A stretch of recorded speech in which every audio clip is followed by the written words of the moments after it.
El 2025 es un año que empieza de acuerdo a la profecía no solo de Solari, sino digamos que el conjunto profético señalan un dictador que se posiciona en el gobierno, que quiero clarificar porque me lo han preguntado y en las transmisiones que he hablado de esto he caído en cuenta que no lo he aclarado eh, explícitamente, que este personaje no es el anticristo.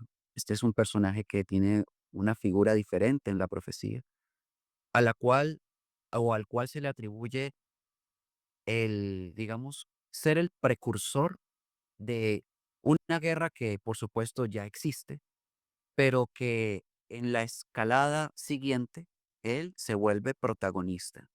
Estoy hablando indudablemente del presidente próximo o electo de Norteamérica a partir del 20 de enero del 2025.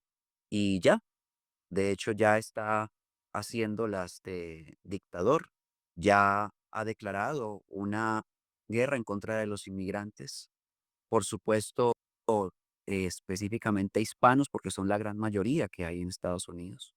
Ya las deportaciones masivas han sido anunciadas desde su campaña, ahora ya ha ratificado que lo hará, pero en sí la profecía no habla de este suceso, es el conjunto de acciones que lo convierten en un individuo de soberanía totalitaria sobre la mente y sobre la vida de las personas, abarcando territorios por fuera de su frontera, llegando inclusive, por supuesto, hasta nuestros países, donde tiene una gran injerencia, como todo imperio, por supuesto. Si este suceso marca el inicio del 2025, tendríamos que esperar entonces de ahí en adelante una cadena de acontecimientos que van en consecuencia con este. Si la pregunta es si esto es positivo, es bello, es bueno para la humanidad, la respuesta es no, pero no tiene por qué ser una respuesta tajantemente desalentadora. Simplemente tenemos que hablar las cosas como son, para luego poder tomarla con los guantes de la profecía, con los guantes del conocimiento y también del ser interior para poder enfrentarlo.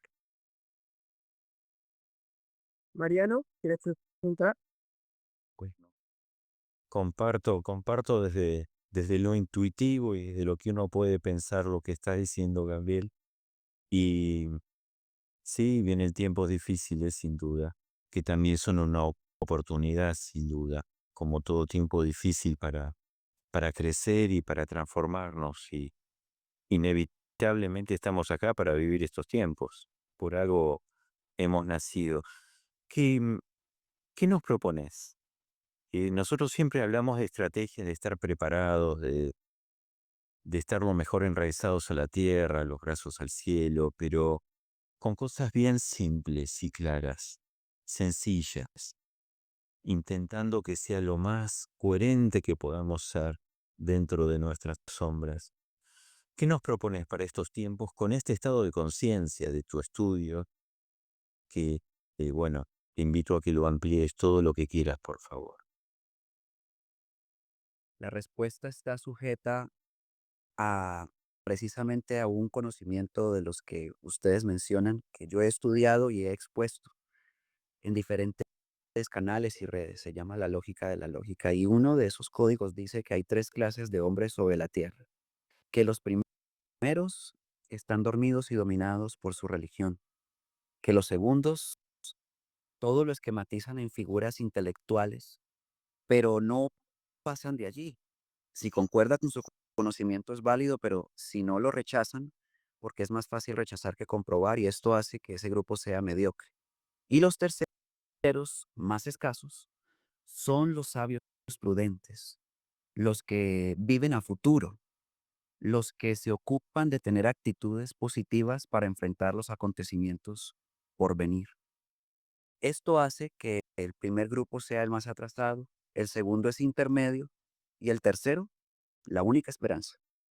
¿Por qué hago esta antesala? Porque la respuesta sobre qué hacer o cómo prepararnos tiene cabida solamente en uno de esos tres grupos. El primero no va a escucharme, eso lo he comprobado. Posiblemente sí, pero los argumentos tal vez no les parezcan porque están adaptados a otro tipo de argumentos que están arraigados a su creencia. Los segundos posiblemente sí, pero es lo mismo. Si en su doctrina, que no abandonan porque se casaron con ella, no hay apertura a un nuevo conocimiento, queda entonces también rezagado. Entonces voy a hablar solamente a ese pequeño grupo que posiblemente nos esté viendo o vea este documento en la posteridad. Lo primero que hay que hacer es vencer la ignorancia. Eso nos ha matado. Eso nos ha convertido en entes maleables por los gobiernos. Eso ha dado lugar a la gobernabilidad sobre nuestros pensamientos y, sin que la gente lo note, sobre los patrones de conducta hábilmente instalados en las mentes. La ignorancia es terrible, es un veneno mortal. Y eso se elimina con conocimientos, cosa que no sucede en quien no se interesa en investigarlos. No cualquier clase de conocimientos sirven para atacar la ignorancia. Los conocimientos que ofrece el mundo universitario o académico son muy buenos para trabajar en el mundo, en el sistema y desenvolverse como profesional en cualquier área en empresa, pero no son muy útiles a la hora de desarrollar el ser interior. No son muy eficaces a la hora de un despertar de conciencia, como bien se ha mencionado. Para esto sirven más otros conocimientos.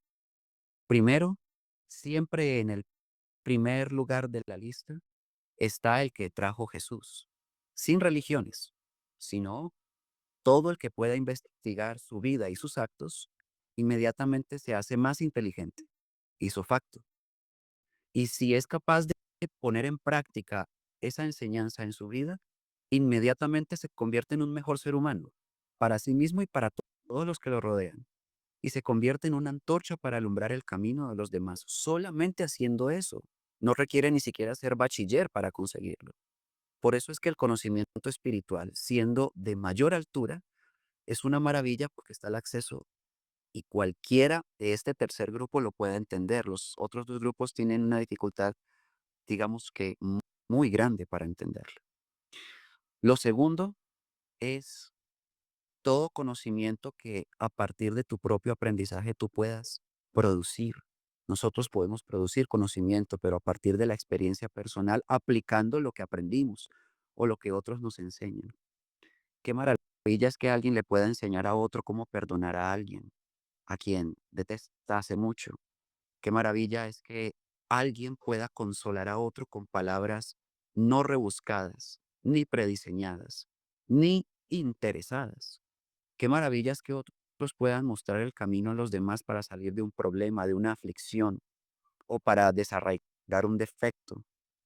Esa clase de individuos especiales, aún sin tener universidad, tienen más inteligencia y más conocimiento porque se interesaron por sí mismos.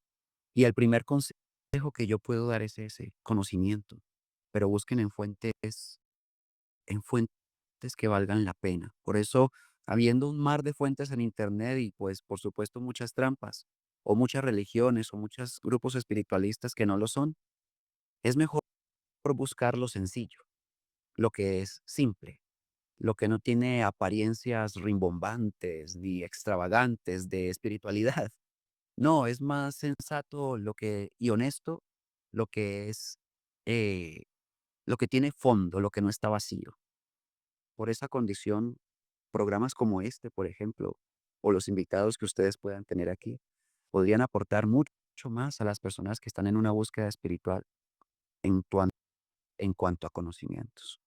Y de ahí en adelante, para no ser muy extensa la respuesta, se desencadena un mecanismo que conduce al individuo a al encontrar respuestas alentadoras a los asuntos que los afligen y a encontrar fórmulas para vivir diferente, venciendo sus propios problemas y sus propios defectos, que es el propósito personal por excelencia de quien tiene una búsqueda espiritual, para poder ser de mayor utilidad a otros. Despejará por el camino sus falsos dioses, dejará por el camino sus miedos, sus temores y sus creencias y se reviste de un nuevo plumaje interior. Esa maravilla sucede solamente en quien tenga la voluntad de prepararse mentalmente con conocimientos de altura, como las profecías, los de Jesús y los adyacentes a estos. Fantástica respuesta. Me quedó súper claro tu posición, que también la comparto. Y en lo cotidiano, en la construcción de posibilidades, nosotros le llamamos rededones, Javier. Nuestra, nuestra propuesta, ¿no? Estratégica, comer, educarte, salud, etcétera. Eh, Entendiendo los enormes límites que pueden venir. ¿Qué tenés para decirnos? Más allá de, por supuesto, esta búsqueda individual y genuina paralelo, ¿qué, qué nos propondría desde tu encuentro? Compartir, eso lo abarca todo. La finalidad de adquirir conocimientos es compartirlos, enseñarlos. Nunca un conocimiento espiritual es propiedad individual de ningún sujeto. Y si alguien tiene grandes dotes o está inspirado por su propia divinidad para hacer algo que es una proeza, pues mal haría a esa persona si considera el fruto de su trabajo como propiedad personal. Miren que en lo que Jesús enseñó como reino de los cielos, que no es para nada lo que se ha enseñado en el mundo, algo así como que si me muero me voy para el cielo si soy bueno o para el infierno si soy malo y creen que el reino es eso. No, el reino de los cielos se construye con la gente que fue capaz de adoptar las leyes de conducta en diferentes mundos habitados en los que no impera otra cosa diferente al amor y a la verdad. Y eso en determinado momento, de acuerdo a las profecías de Solari, va a estar en la tierra. Sucede que ese reino en la tierra, de acuerdo a estas profecías, hay una mecánica para construirlo o para traerlo. Y como todo en esto es más simple de lo que parece, la primera de ellas es compartir. Por todo el universo hay espíritus que esparcen verdad, amor a otra clase de gentes, y estos llegan a otros planetas y el caso de la Tierra no ha sido la excepción. Aquí los hemos conocido como un Buda que se iluminó, pero antes era Siddhartha, un pobre muchacho que tenía todo, pero no tenía nada y por eso buscó iluminarse. O un Hermes Trismegisto, o un Thoth el Atlante, o un mismo Juan que bautizaba en el desierto. Y todas estas personas tienen algo en común, compartían su sabiduría. Y si aprendían algo, inmediatamente buscaban quien los escuchase para entregárselos. Y no había mayor dicha para estas personas que tener a otros a quien entregarles sus tesoros. Hagamos lo mismo. Cualquiera que sea el tesoro interior, porque aquí ya no vale pues dinero y si lo tenemos, pues ayudemos. ¿Qué amor puede haber en una persona que tiene una posición económica buena y ve a un semejante, a cualquier persona allegada a sufrir por no tenerlo y, y no darle ni siquiera la mano? Pues en esa persona no hay nada. Y si ese es un modelo materialista, entonces pongámoslo en el plano espiritual. Yo tengo un conocimiento que puedo compartir y que puede ayudar a muchos, ¿por qué me lo voy a quedar para mí solo? ¿Por qué voy a aferrármelo para llevármelo a la tumba? Eso es nefasto, eso es una actitud de verdad terrible y lamentablemente muy frecuente en las personas de la Tierra. Entonces, pudiendo decir muchas cosas para responder, considero que el compartir abarca mucho y ya los demás podrán hacerlo en la medida de sus propias capacidades. Totalmente de acuerdo con esa afirmación, Gabriel. Creo que las premisas principales del ser humano, el compartir, em, creo que finalmente se trata de eso, porque somos un gran cuerpo único y somos parte de un todo. Y cuando falta algo de ese todo, nos damos cuenta. si afinamos nuestros sentidos, si afinamos nuestra conciencia, como sucede hoy día, ¿no? Que vemos lo que pasa en el mundo y sentimos profundamente que necesitamos encontrarnos en unidad, porque la creo, yo yo sé que pensarán ustedes, si compartirán, la conciencia en el hecho que siente, se huele, es de, de despertar personal, individual, de cada uno de nosotros, para darnos cuenta del potencial que tenemos como ser individual y aún más como ser grupal. Nosotros siempre lo decimos en el programa, Gabriel, yo insisto mucho con eso. Siento que el ser humano no tiene ni idea del enorme potencial que tiene en todos los aspectos. Por eso también es tan eh, afuerado para guerrearlo, asusado para irlo. Eh, Creo que soy la única persona que he escuchado que habla de esta gran rebelión que no es de aquí, que ha venido a dividir justamente para reinar. Y es tan notorio, se siente tan palpable esto, porque si no se explican tantos conflictos en el mundo de todo tipo, en momentos en donde estamos tan informados y sabemos qué es lo que pasa acá al lado nuestro y al otro lado del mundo. E- Estamos viendo que hay algo que está guerreando con nosotros, no solo espiritualmente, materialmente también. Y es tan claro de sentirlo, de percibirlo. Yo lo he llamado muchas veces aquí entre nosotros los bichos. Esos bichos deben ser estos seres de la rebelión que tú bien defines cuando escuchamos en tus videos.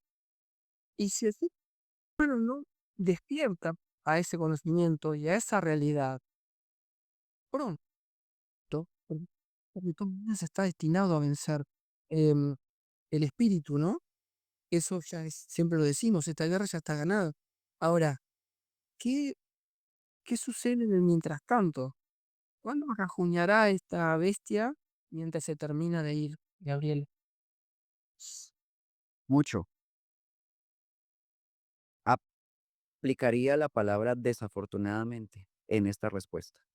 Mucho. Lo que sucede es que primero hablemos un poco de por qué la gente no la ve y luego digamos qué es lo que harán. Posiblemente cuando lo hagan, tal vez ahí lo vean y esperemos que no sea tan tarde.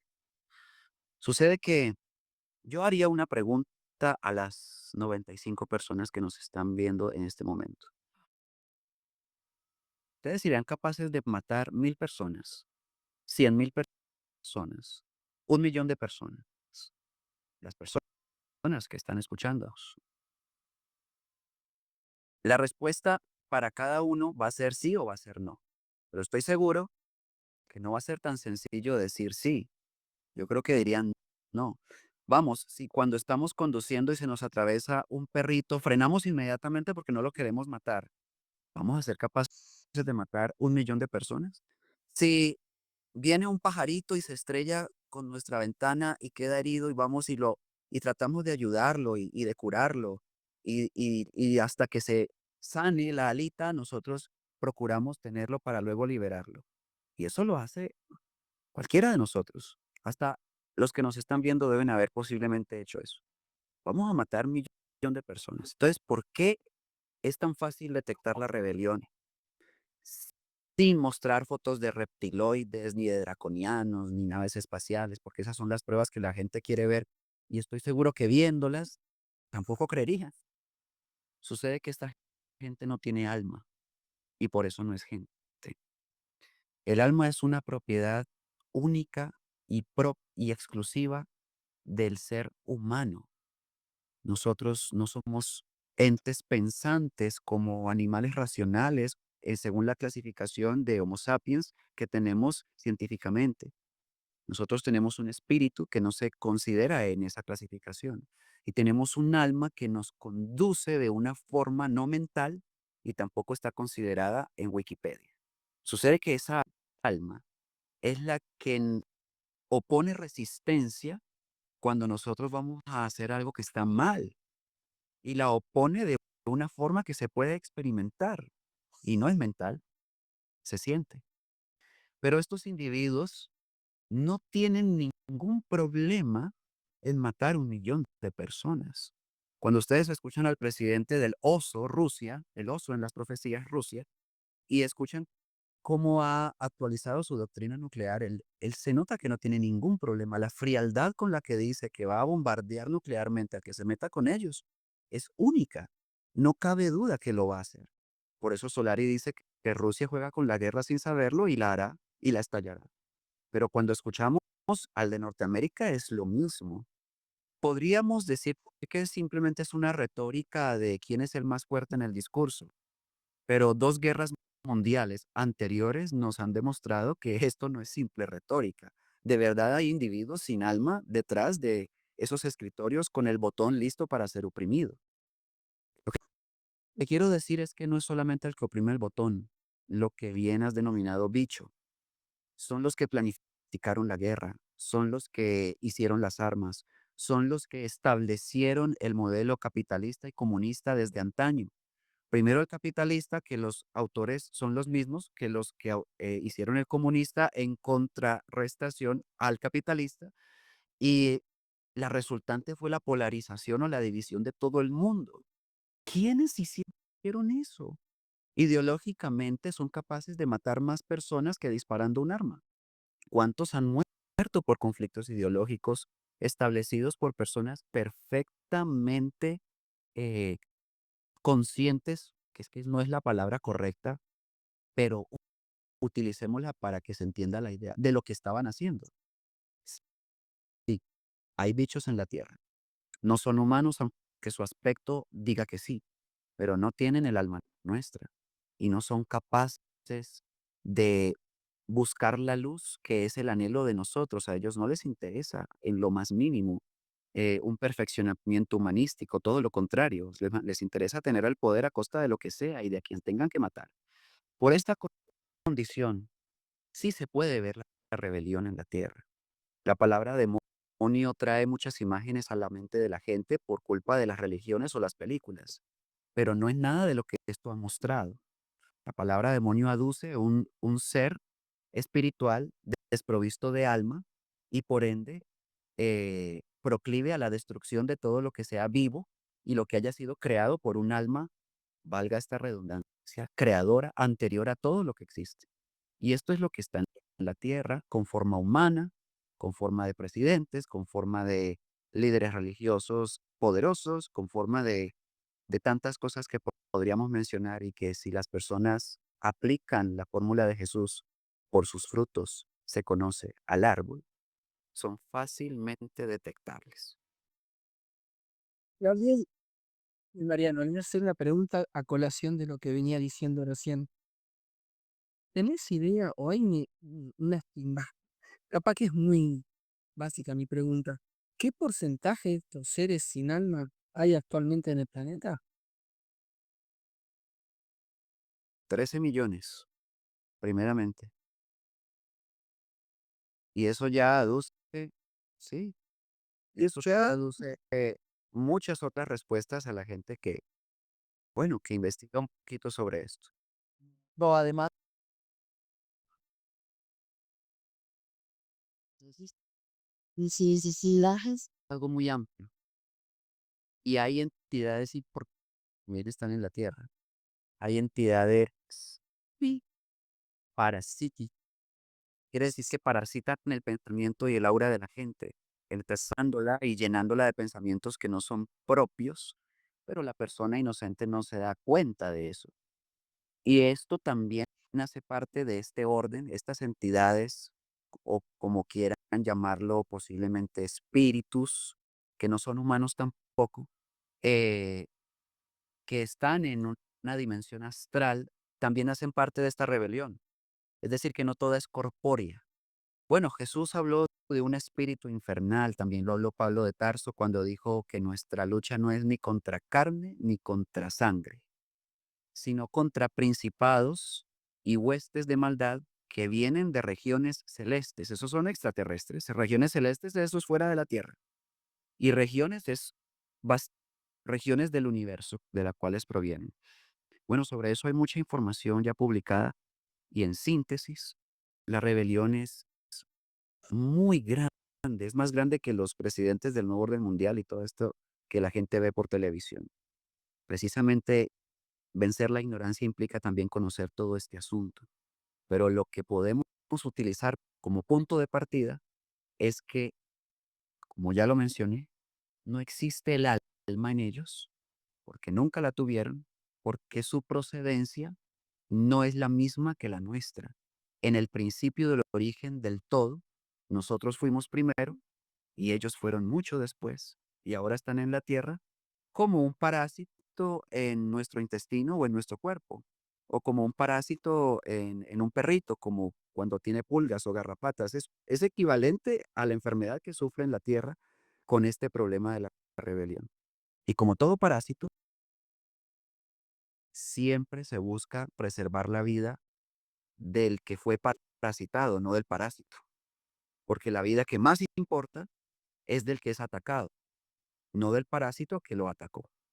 Pues en esta alegoría es que se aplica la justicia que en el Apocalipsis se establece como erradicación de toda esta rebelión sobre la tierra, dando libertad a los que de esos tres grupos que mencioné al principio tomen decisiones acertadas frente al problema que estamos viviendo. Mariano. Bueno, muy, muy interesante también. Em, con respecto a la descripción de la realidad, tenemos una conclusión también parecida, pero avalando tu conocimiento que valoro mucho de profecías y comparativo, ¿qué nos podrías decir de los próximos eventos, más allá de esto que nos aclaraste de la ascensión de Trump y demás, para los tiempos más inmediatos? Bueno, las personas del mundo deberían prepararse primero para un recrudecimiento de la guerra y luego para un tratado de paz. Ese tratado de paz posiblemente no suceda en el 2025 o tal vez sí. Eh, en un año se pueden comprimir muchos sucesos y tuvimos la experiencia en el 2020. Te pasó de todo en muy corto tiempo. Este tratado de paz va a ser entre las potencias nucleares y va a ser más poderoso y más claro que todos los anteriores para regular el armamiento o el uso de armas nucleares, mejor dicho. Este, de hecho, va a ser un verdadero tratado de paz y como tal, un verdadero engaño terrible, porque habrá un traidor en Medio Oriente que romperá el tratado y esto dará lugar al advenimiento de un personaje de poder supranacional que las personas tomarán como una especie de salvador y confiarán en él para hacer valer el tratado de paz que todos buscan porque nadie quiere la guerra y necesitan que se acabe. Y en apariencia, esto se conseguirá gracias a este individuo y gracias a este tratado que las profecías, varias de ellas, estipulan. Como dije, no estoy diciendo que el 2025 esto vaya a suceder, pero como ya la guerra está planteada y ya en vez de mermar está creciendo, entonces el paso siguiente es ese. Las personas también deben prepararse para algo que fue anunciado incluso no por profetas, sino por científicos y personas inteligentes que han seguido el patrón de lo que ocurrió en el 2020 y que posiblemente se repita en el 2025. Y estoy hablando específicamente del evento 201, ampliamente conocido, que fue el anticipo, fue un simulacro, pero fue el anticipo de lo que sucedió en la realidad en el 2020, con un nivel de detalle impresionante que no da lugar a las casualidades. Sucede que en el 2023, en el mes de junio, en Estados Unidos se realizó un evento que se denominó contagio catastrófico. Esto tiene su página web, es un evento oficial y los asambleístas fueron los mismos del evento 201, indudablemente que ahí estuvieron Bill Gates y Fauci y los demás.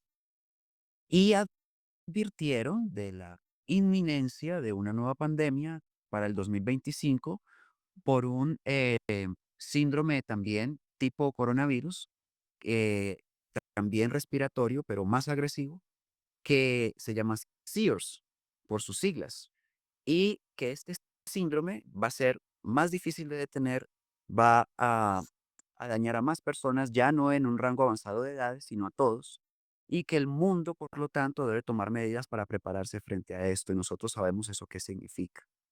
Sucede que si en el 2023 sucedió esto, y ya ellos incluso pusieron año, y ese año es 2025, considero que es sensato prestarle atención a eso, porque sí es un patrón de engaño.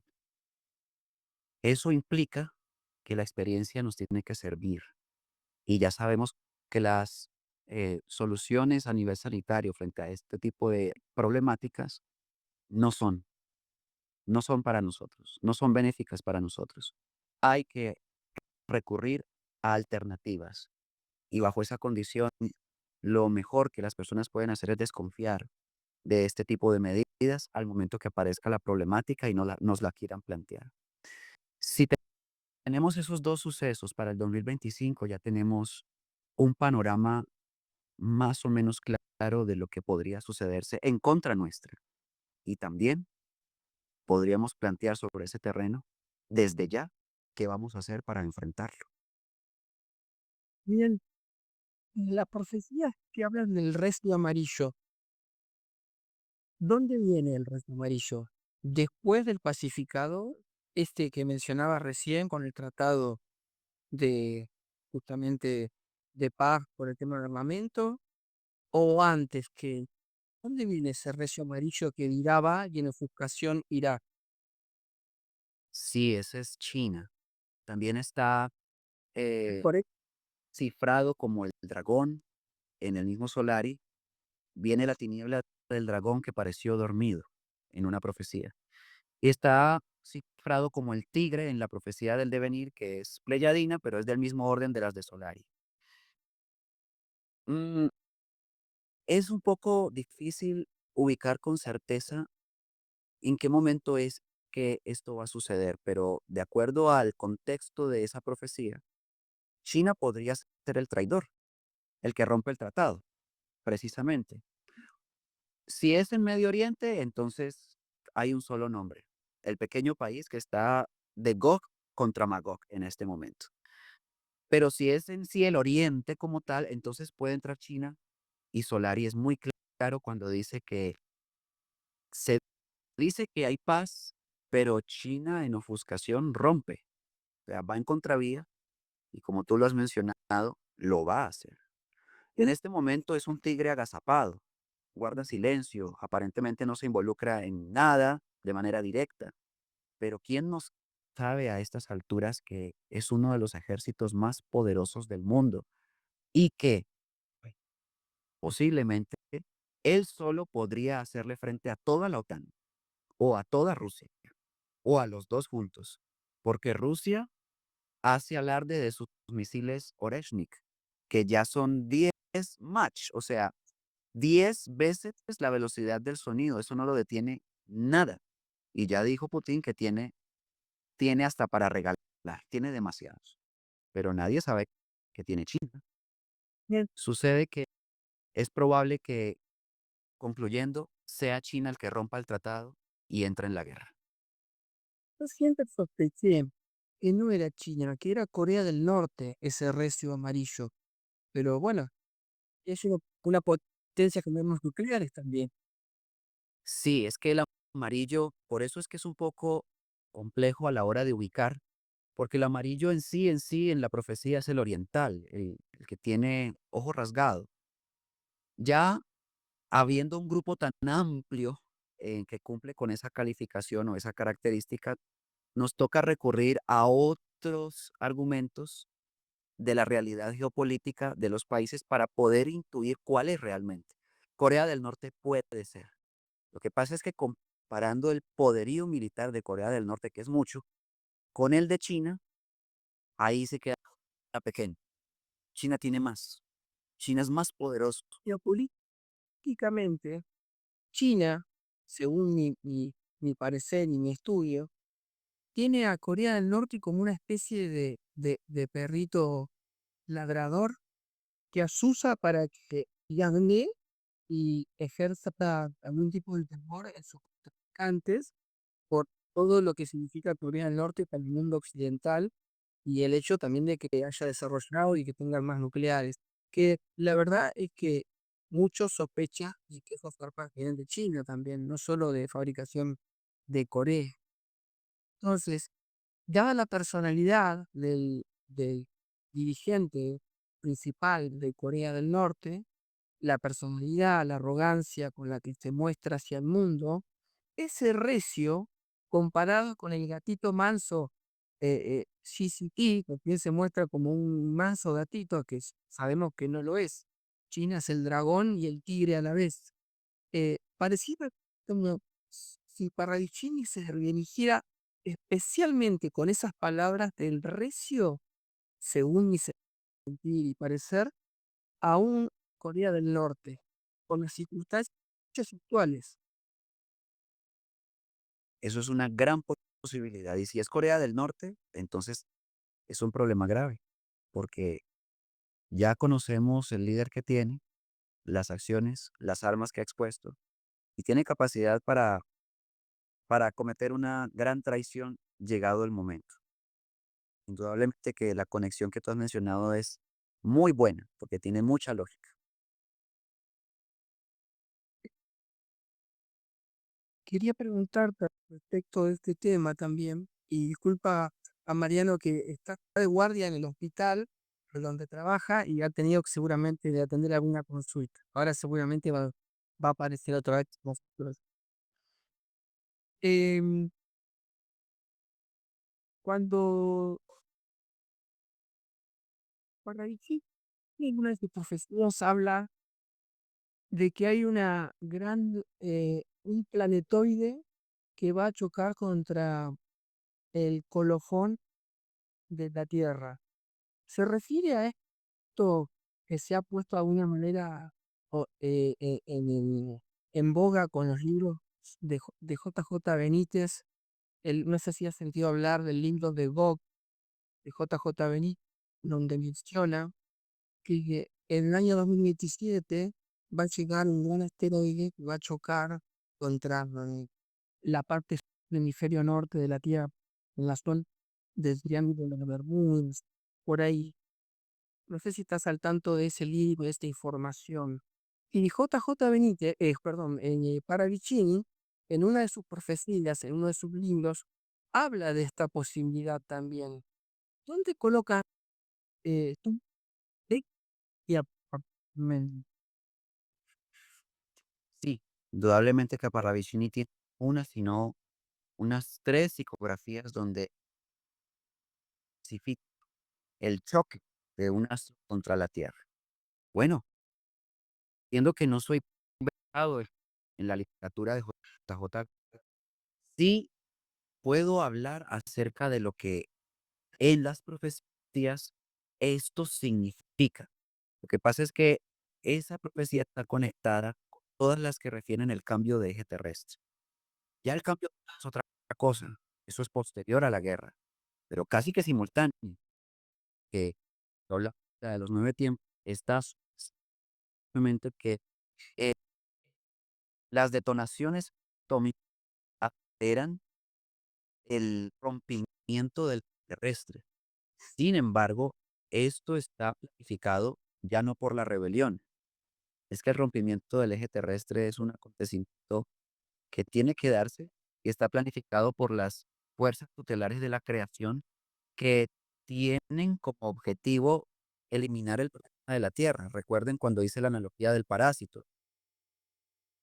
Y el ejemplo es que si nosotros tenemos una mascota que sabemos que está parasitada, el dueño inmediatamente busca un purgante o como se llame en los distintos países para ayudar a su mascota y que esté bien. Bueno, nosotros no somos una mascota, somos una humanidad y otras pendientes de eliminar el parásito que está aquí. Eso del cambio de eje terrestre obedece a ese ordenamiento.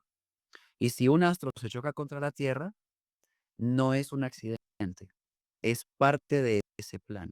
Ustedes podían decir, y considero que con razón, pero eso cómo puede ser bueno, eso cómo puede ser un plan, eso nos va a destruir a todos, nos va a matar a todos, el planeta, etcétera, etcétera. En teoría sí, pero sucede que no está teniendo en cuenta cómo funcionan las leyes de los que designaron esto.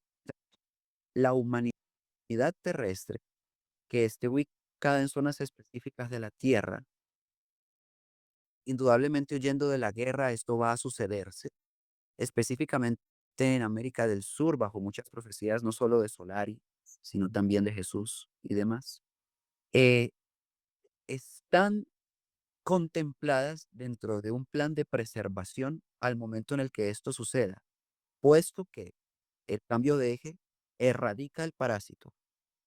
Es que el parásito, lo que tú bien denominas bichos, o lo que yo he llamado rebelión, está inserto en las entrañas de la Tierra y cualquier bomba nuclear que estalle en la superficie no los toca, están a demasiado kilómetros de profundidad, en el centro del planeta, muy cercano. Y sucede que el cambio de eje terrestre ejerce una torsión dentro del planeta. El núcleo conmueve todos los cimientos de adentro hacia afuera. Yes. Todo. Pues parte de lo que Ari Parravicini anticipa con esa profecía es justamente la aceleración de este cambio de eje planetario y finalidad. La síntesis y conclusión de esa profecía dice más o menos así, la voy a parafrasear. Surgen nuevas y fecundas tierras y salen los hombres de los remanentes para poblarlas. A partir de ese momento se habrán encontrado con Dios y la verdad será el pan cotidiano del hombre. El gran instigador murió para siempre. Los gobiernos terminaron también. Los días que han de venir son de gran gozo y paz para los hombres. Se han reencontrado con Dios y solo queda la llegada segunda y prometida por el gran avatar de todos los tiempos. Pero el día, el justo momento de llegada lo sabe solo uno. Nosotros confiamos en él. Ese solo uno no dice quién es en la profecía, pero intuimos que se trata del mismo que bautizó a Jesús en el desierto, que en muchas profecías, y Solari tiene una muy hermosa, dice que reaparecerá. El mensajero divino se acerca al mundo. Ahí tenemos entonces una conclusión de ese cambio de eje que no es lo que la gente piensa, y sí lo que se planificó desde arriba para redimir a la humanidad de la Tierra. Mariano, Bueno, primero disculpen, Gabriel, estoy de guardia, ¿sabes? Y me ausenté por eso. Usamos todos los espacios que tenemos. Te pido disculpas por eso y no pude escuchar esta última parte. Ahora, junto a esta sensación interna que tenemos y que aprendemos mucho de vos, de, eh, de lo difícil que viene, a mí me llama profundamente la atención que a la vez hay una paz interna que da una claridad en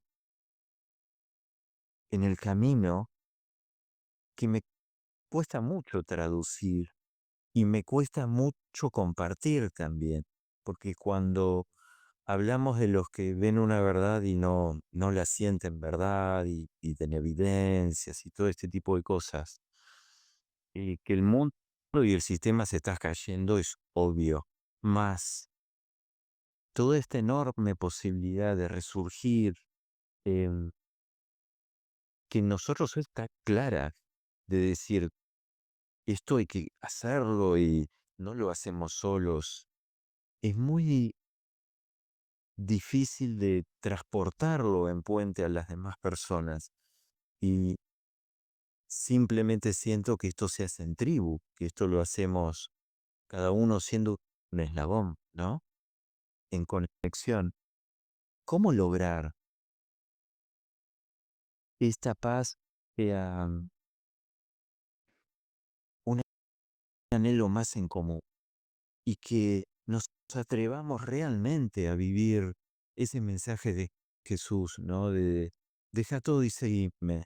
Y como muy bien vos dijiste, el árbol se conoce por sus frutos, entonces la evidencia es tan clara, pero ¿cómo llegar en estos momentos de urgencia, donde no tenemos los tiempos del lama, ¿no? Como para que esa conexión de acá esté fuerte, Gabriel. ¿Qué opinas? Sí, primeramente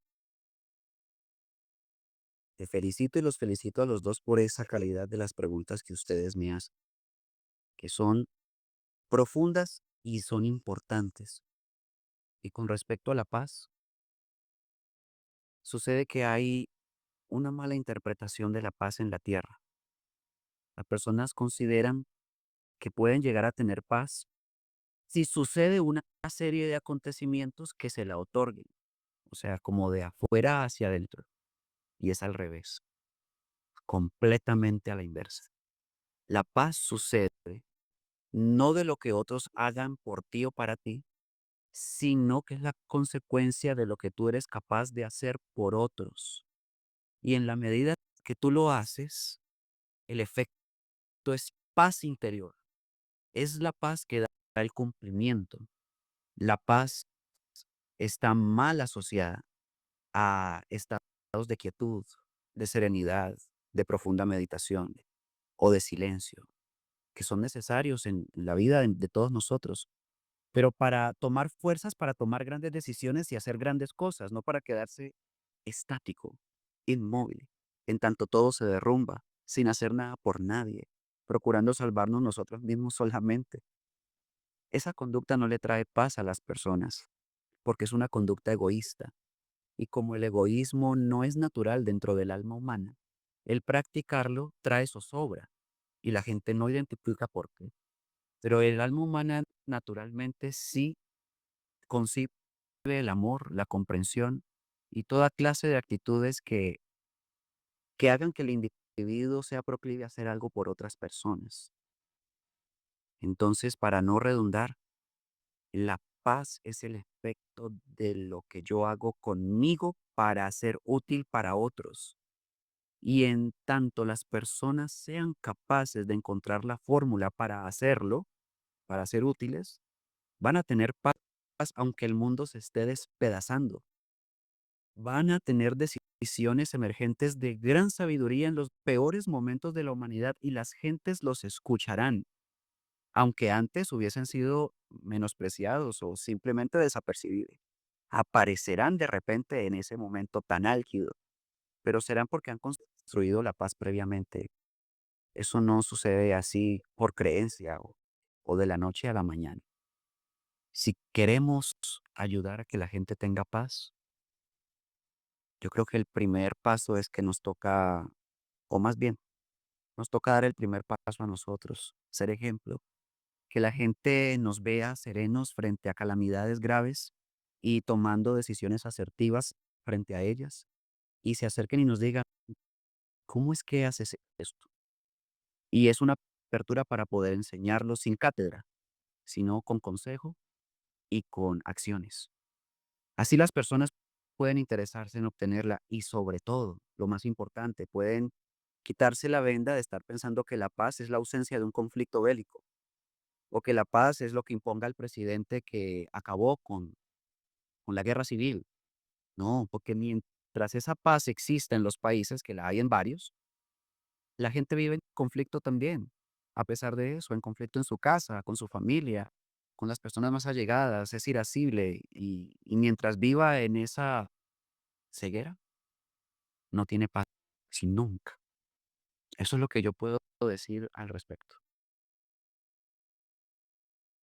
Pregunta. Perdóname esa, discúlpame. El, el origen de estas profecías que tanto vos nombrás y que realmente te sigo y leo con mucha atención, Gabriel. Todos estos seres increíbles, ¿somos nosotros mismos en un estado evolucionado? que nos estamos ayudando o son otros seres que nos están ayudando? Es una pregunta personal. esta. Sucede que es un poco de ambas, pero en un orden. Hay, hay seres que nos ayudan con la finalidad de que nosotros nos elevemos a la estatura de ellos y hagamos las cosas que muchos están esperando que aquellos seres vengan a hacer por nosotros. En el orden del albedrío y de las capacidades humanas no funciona así. Por ejemplo, ellos no pueden intervenir teniendo esta guerra como muchos anhelan. Ya lo habían hecho, pero sí han intervenido de forma sutil e indirecta durante diversas épocas de la humanidad, trayendo conocimientos de altura para una elevación humanística que esta fuerza oscura ha tomado y ha deformado. Y eso, a eso se le atribuye la aparición de tantos grupos espiritualistas con tintes de verdad o que dicen verdades a medias untadas de Dios que generan cierta credibilidad, pero no conducen realmente a esta paz de la que hablamos ahora. Pero estos seres sí existen. Algunos les llaman ángeles porque están en las escrituras así, pero la deformación de la que hablo está en que la figura de estos ángeles no es realmente como se concibe religiosamente. Si hablamos de ángeles, hablamos de hombres, de personas con una estatura de conciencia única y con un conocimiento del universo que nos deja absortos y han venido a la tierra y han enseñado. Ahora tenemos que valernos de esa información que si la aplicamos, el efecto único es alcanzar una estatura mayor a nivel interior, espiritual. Y en esa medida, voy a decir algo que puede ser asombroso o impactante para mucha gente. Los ángeles que tanto han esperado que lleguen a la tierra, terminamos siendo nosotros. Cuando la gente se acerca a otra y le ayuda en algo que esa otra persona no esperaba, le dice, usted es un ángel. Y lo dice a manera de cumplido, pero tiene mucho de real, porque ángeles es lo que necesita la tierra en estos momentos tan duros y en los que se avecinan ni hablar. Y creer que van a llegar del cielo es un error. ¿Qué tal si hacemos la maravilla que estamos esperando que otros hagan por nosotros? Y la hacemos. Allí, entonces está una gran respuesta. Y luego, indefectiblemente, porque en las profecías está ahí, de hecho, la prueba de la existencia de estos seres especiales y espaciales es que hay profecías en la tierra, ellos las trajeron. En ellas dice que ellos se unen nuevamente a los humanos, como sucedía en Lemuria antiguamente, como en la Atlántida también se experimentó, aunque por desoír sus enseñanzas ese continente en su civilización se perdió por completo en el materialismo. Sucede algo parecido ya en toda la humanidad y cuando se haya depurado, vuelven con nosotros y se convierten en los grandes instructores del futuro, dándole el rumbo definitivo que esta humanidad tiene desde que se planificó su existencia.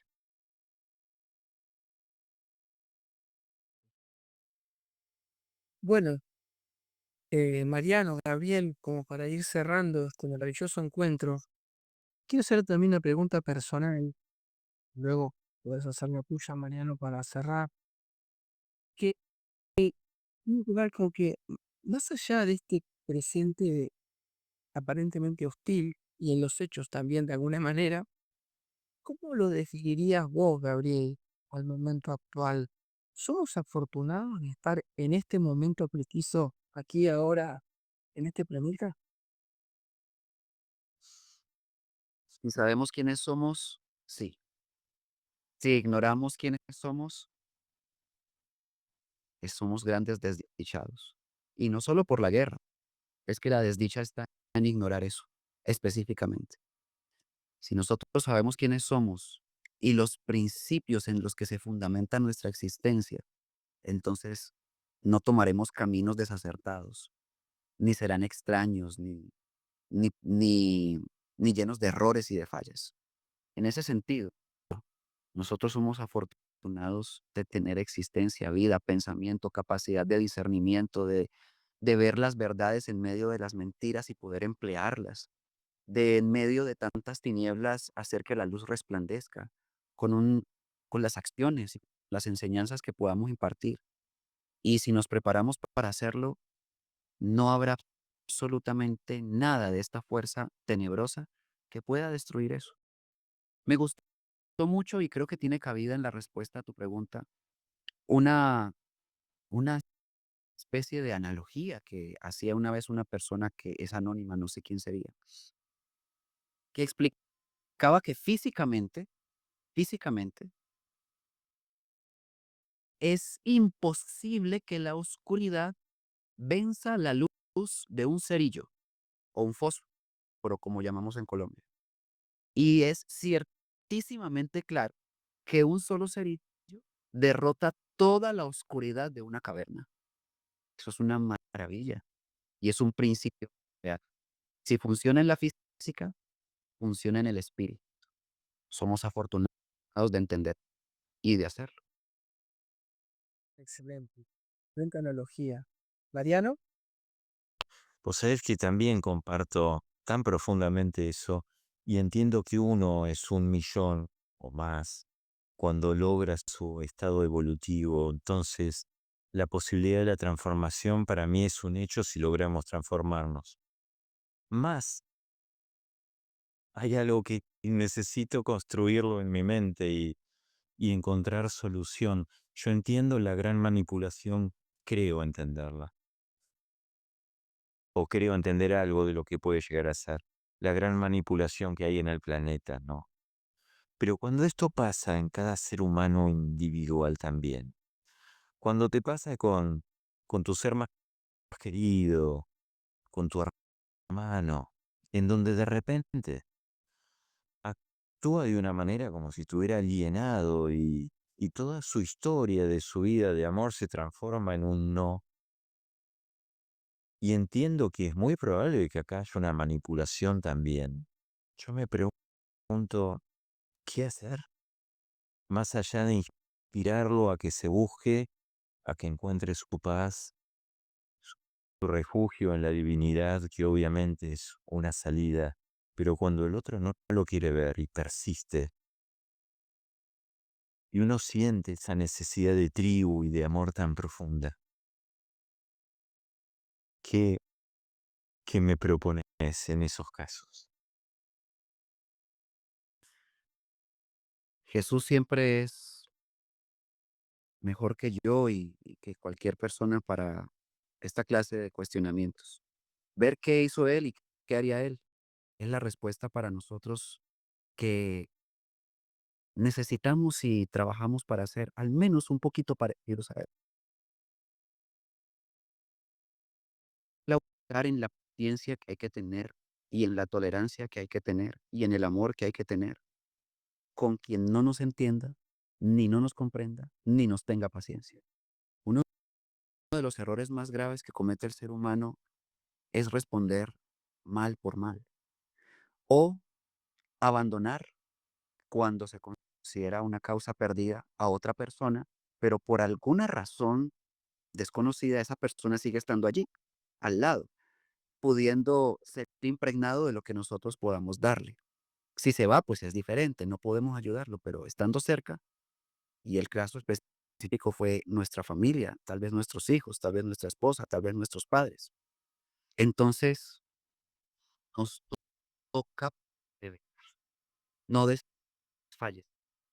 Parravicini tiene unas palabras que son muy sabias. Él dice que debemos aprender a tolerar al hermano incómodo, al que ataca, al que hiera nuestra sensibilidad de hombre sano. Jesús así lo hizo con nosotros. No lo olvides, dice él.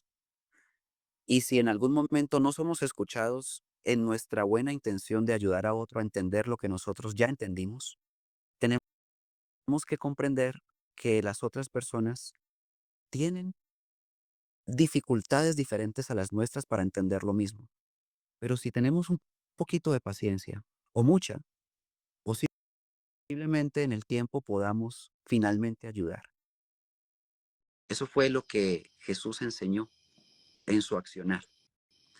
Indudablemente que Él se dedicó a todos, pero quienes más aprovecharon su presencia fueron los que lo siguieron. Pues más o menos así sucederá con cualquiera de nosotros o cualquier persona que quiera aportar algo a otros. Será de más provecho para aquellos que se decidan a estar cerca a que aquellos que la rechacen. Desafortunadamente Jesús no pudo hacer nada por quienes lo rechazaron, pero pudo hacer todo por quienes lo abrazaron, lo recibieron.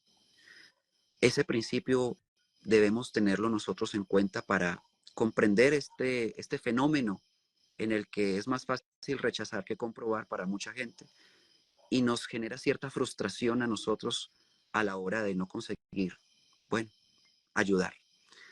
Pero seguir adelante es nuestro camino, no hay otro. Y tarde o temprano esa persona que se perdió en los laberintos del mundo y puede que después llegue, qué maravilla que tenga una mano amiga extendida para levantarlo. Lo único que habrá es perdido un tiempo precioso y le va a tocar aprender más rápido que el resto que sí lo aprovechó.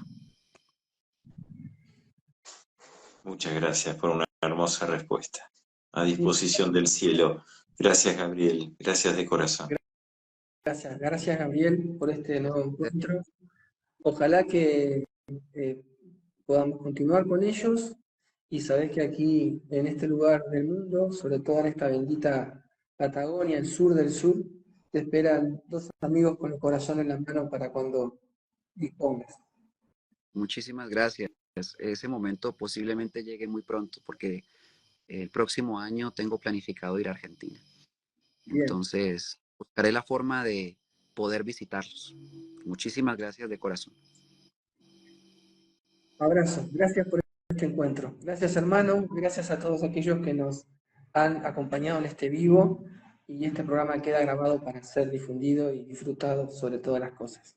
Un gran abrazo desde el sur del sur con una hermosa tormenta que se deben escuchar los truenos por ahí también. Abrazos a todos. Gracias. Cariños.